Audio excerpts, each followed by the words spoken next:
শুক্রবার বিয়ের দিন ধার্য ছিল স্কুল শিক্ষিকা অবনীর। পাত্র ইঞ্জিনিয়ারিং কলেজের অধ্যাপক শ্যারন বিএম। ধুমধাম আয়োজনে বিয়ে করতে প্রস্তুত সবকিছুই চলছিল আনন্দঘন পরিবেশে। কিন্তু বিয়ে করতে যাওয়ার আগ মুহূর্তেই এক ভয়াবহ সড়ক দুর্ঘটনার শিকার হলেন কনে। বিয়ের সাজের জন্য বিউটি পার্লারে যাওয়ার পথে তাদের গাড়িটির নিয়ন্ত্রণ হারান চালক, আর তাতেই পাত্রীকে বিয়ের মণ্ডপের পরিবর্তে যেতে হয় হাসপাতালে। মেরুদণ্ডে গুরুতর আঘাত সহ জখম এত বেশি ছিল যে হাসপাতালে ভর্তি হতে হলো অবনীকে।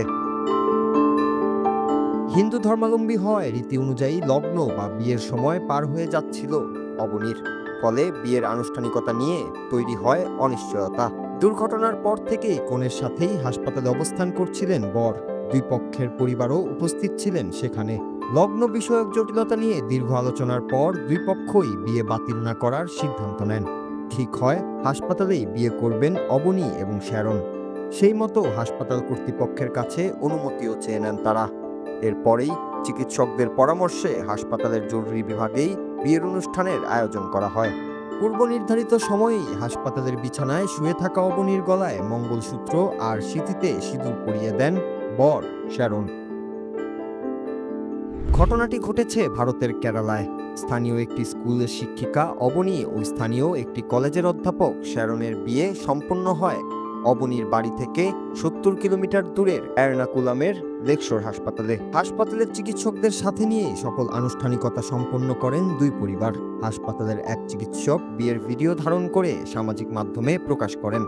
সেই ভিডিও ইতিমধ্যেই ছড়িয়ে পড়েছে নেট দুনিয়ায়।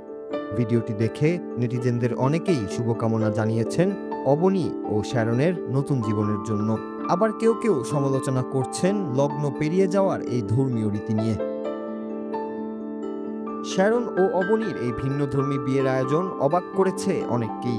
দুর্ঘটনায় গুরুতর আহত হয়েও লক্ষ্যে অবিচল থেকে এমন পদক্ষেপ নেওয়ায় কনের সাহসিকতার তারিফ করেছেন অনেকে। আর সঙ্গীর এমন দুঃসময়ে স্বাভাবিকভাবেই তার পাশে থাকায় অনেকেই শ্যারনের প্রশংসা করেছেন। আর সবাই কামনা করছেন অবনী যেন দ্রুতই সুস্থ হয়ে নতুন জীবনের যাত্রা শুরু করতে পারে, আর যাতে আনন্দঘন হয়ে ওঠে এই নবদম্পতির বৈবাহিক জীবন। Noor Raju, Bangla TV news desk.